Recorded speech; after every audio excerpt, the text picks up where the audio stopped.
कंहिं बि सूरत में छॾणो घुरिजे। अलाह तबारक व तआला तौफ़ीक़ अता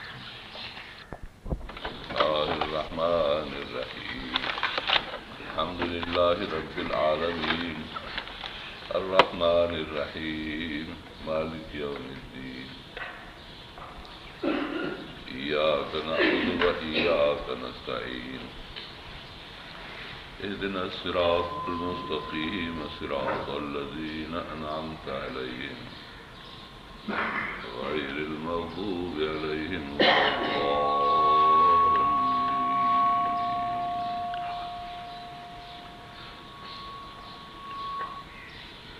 फातिहा सूरत उनजे मुतालिक़ रब तबारक व तआला क़ुरान करीम जी तालीम खे इंसान ज़ात लाइ तमामु ज़रूरी करार ॾिनो आहे।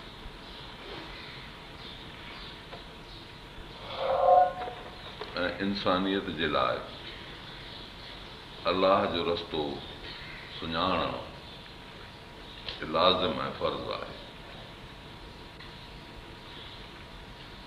ऐं इन रस्ते ते माण्हुनि खे दावत ॾियणु इहा बि तमामु ज़रूरी आहे।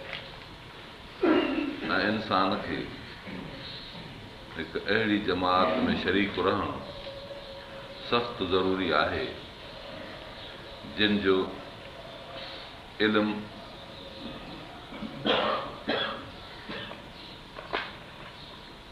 हुज़ूर अनवर सल्लल्लाहु अलैहि वसल्लम जे ॿिए नंबर इल्म में यानी सिद्दीक़ जे इल्म में शामिल हुजे, नबीअ जे इल्म जी हुनजे क़ल्ब ते तस्दीक हुजे।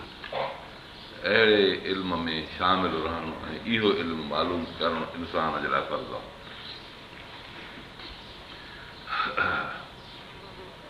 ऐं अहिड़ी जमात में शामिल रहणु लाज़मी आहे जंहिंजो कम जो तरीक़ो अमल जो तरीक़ो शहीद जे तरीक़े सां मुवाफ़िक़ मुताबिक़ हुजे ऐं उन जूं नियतूं इहे हुजनि अलाह तबारक व तआला जे दीन में मां एॾो ई कमु कंदुसि जेकॾहिं मुंहिंजी जान कमु अची वई तॾहिं बि इहा मुंहिंजी मुराद। का बि इंसानी इज्तिमाइयत इंसानी मुआशिरो इन्हनि हदुनि खां जेकॾहिं किरियल हूंदो इल्म जे लिहाज़ सां तस्दीक जे दर्जे ते न आहे, अमल जे लिहाज़ सां सालिह जे दर्जे में न आहे।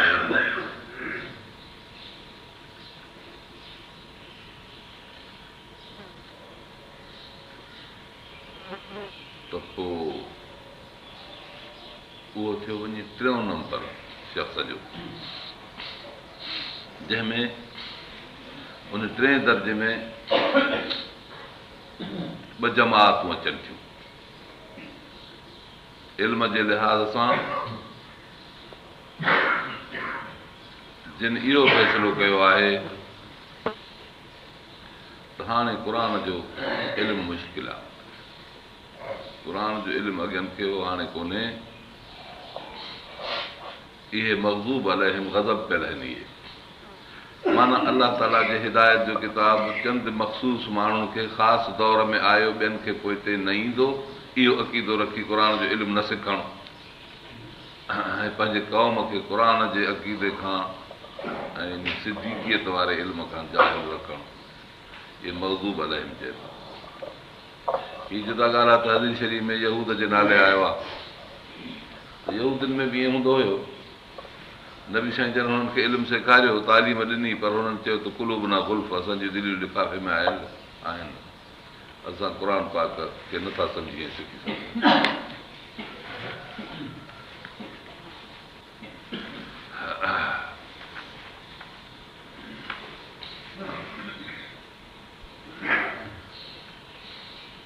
ऐं अमल जे लिहाज़ खां उहो अमल जेको अंबिया कराम ॾिनो ऐं उन मां शहीदनि जहिड़ा अज़म वारा शख़्स हलिया, ऐं सालिहीन बि इहो ई इरादो कयो त नक्शे क़दम इन जे ते हलंदासीं, पर मौत जो मसइलो पंहिंजे वटि न आहे। किन जो दीन जी ख़िदमत कंदे शहादत नसीब थी वई, जंग में शहादत नसीब थी वई, के पंहिंजे मौत मरी विया। जंग फी सबीलिल्लाह आहे या पंहिंजे मफ़ाद लाइ मौत जे असबाब मां हिकिड़ो सबबु त आहे, मगर मौत जी इल्लत तामा न आहे। इल्लत तामा जो मतिलबु इहो त इज़ा वजिद फौजिद, इल्लत लभे त शइ मालूल बि लभी पवे, जंग लभी पवे त मौत बि लभी पवे, ईअं लाज़िम कोन्हे। केतिरा माण्हू जंगियूं करे सालिम मोटी ईंदा आहिनि, सबबु ज़रूरु आहे। असबाब पंहिंजे मुसबाबात खे मुस्तलज़िम कोन हूंदा आहिनि। सबबु माण्हू क़ाइमु करे तंहिंखां बाद बि कमु न थिए।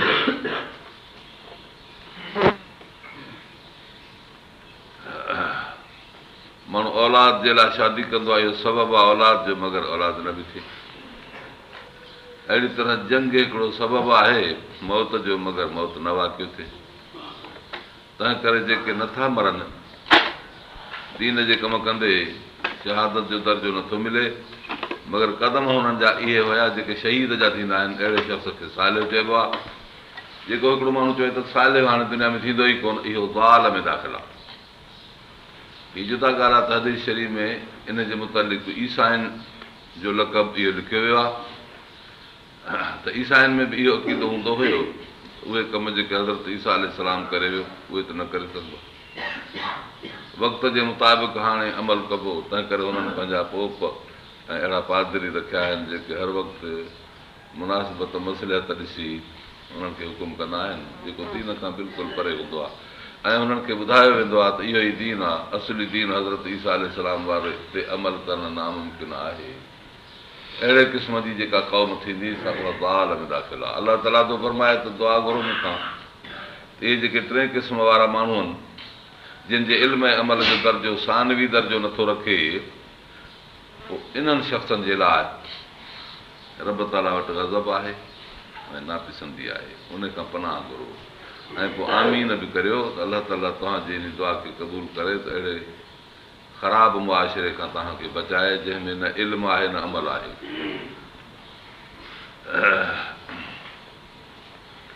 अहिड़े माण्हुनि खां मुआशिरे खे बचाइण जे लाइ ऐं इन मुसीबत खां माण्हुनि खे कढण जे लाइ, जहल जी मुसीबत, बदकिरदारी जी मुसीबत खां कढण जे लाइ पंहिंजो हिकिड़ो अहिड़ो नेक मुआशिरो क़ाइमु करिणो आहे जंहिंमें क़ुर जी तालीम जबरी ऐं ज़ोरी हुजे ऐं लाज़मी करार ॾिजे। ऐं क़ुर जी तालीम खे अलाह ताला ज़ोरी तालीम कयो आहे। फरमाए थो त जिन शख़्सनि इन लज़ीन यक्तुमून मा अंज़लना मिनल बय्यिनाति वल हुदा, जिन इहो क़ुर शरीफ़ ऐं हिदायत लिकाए छॾी, हालांकि असां इहा बयानु कई आहे माण्हुनि जे लाइ क़ुर में, अहिड़ा माण्हू जेके इन तालीम खे नशर नथा कनि ऐं पाण ते पखेड़ियणु नथा ॾियनि, पखेड़ींदड़नि खे मौक़ियो नथा ॾियनि त इहा तालीम उन्हनि खे या उन्हनि जे औलाद खे मिले। अलाह ताला थो फरमाए उलाइक यलअनहुमुल्लाह, अलाह ताला उन्हनि ते लानत थो करे, यलअनहुमुल्लाइनून, ऐं ॿिया लानत कंदड़ मलाइक माण्हू उन्हनि ते लानत था कनि। इल्लल्लज़ीन ताबू, मगर जिन तौबा कई असलहू ऐं इस्लाह आंदऊं, बयनू ऐं इन तालीम खे बयानु कयूं, फौलाइक अतूब अलैहिम, असां उन्हनि ते तौबा क़बूलींदासीं। अना तवाबुर रहीम, असां तौबा क़बूलींदड़ आहियूं। अलाह ताला इहो हुयो मज़मून। हाणे अहिड़ी जमात मिलणु घुरिजे, जेको शख़्स अहिड़ी जमात जे तलाश में निकिरे थो त जीअं उन्हनि सां गॾिजी कमु कजे,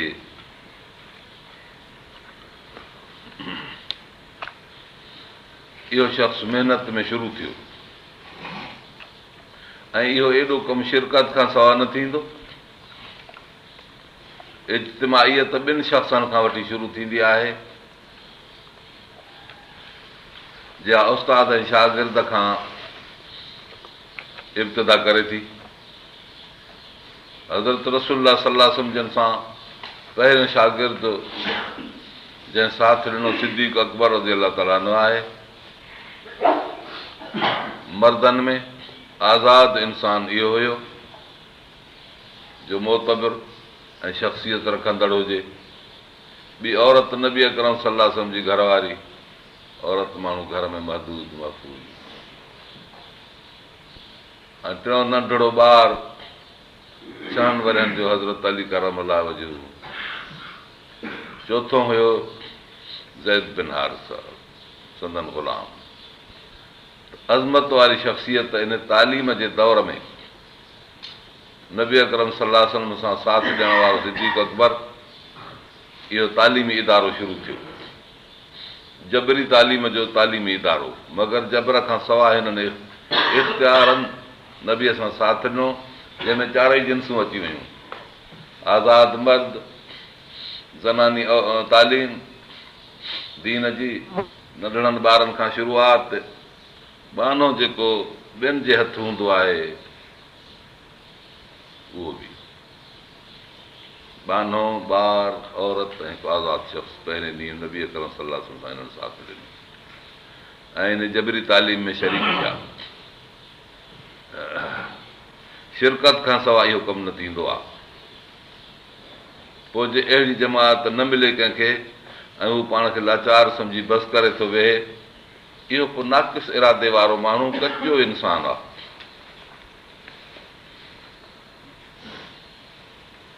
पर हिकिड़ो शख़्स जेकॾहिं चवे त माण्हू मूंखे नथा मिलनि त मां कोशिशि करे माण्हू गॾु करे ऐं कमु कंदुसि, इहो साहिब अज़म जो आहे, पके इरादे वारो माण्हू आहे। इन जो मिसाल अहिड़ो आहे जीअं मैदान हुजे हिकिड़ो सुञो लको तक, जिते पाणी बि कोन्हे, आबादी बि न आहे, उते ॻोठ ॿधण जो थो करे इरादो। इहो कमु मुश्किल आहे, पर बुलंद हिमत वारो शख़्स उन लाइ इहो आसान आहे, हिते ॻोठ ॿधे। हज़रत इब्राहिम अलैहिस्सलाम इन बुलंद शख़्सियत जो मालिक नज़र अचे थो। मके मुकरम जे ग़ैर ज़ीज़रा वादीअ में, गैराबाद वादीअ में अचे, पंहिंजी औरत ऐं पंहिंजो ॿार छॾियईं, इन मुल्क खे आबाद करण जो एॾो इरादो कयईं। एॾो हिकिड़ो वॾो इब्राहिमी इरादो आहे इहो, जो पंहिंजी औरत नंढड़ो ॿारु छॾे वियो त जीअं हिते आबादी थी। अॼु उहो मको मुकरम उन्हनि जे आबादगारी खां एतिरो आबाद थी चुको। मालूम थियो त इहो मुमकिन आहे। हिमत वारो इंसान इन ॻाल्हि में आजिज़ न थींदो त हाणे हीउ कमु मां कीअं कंदुसि।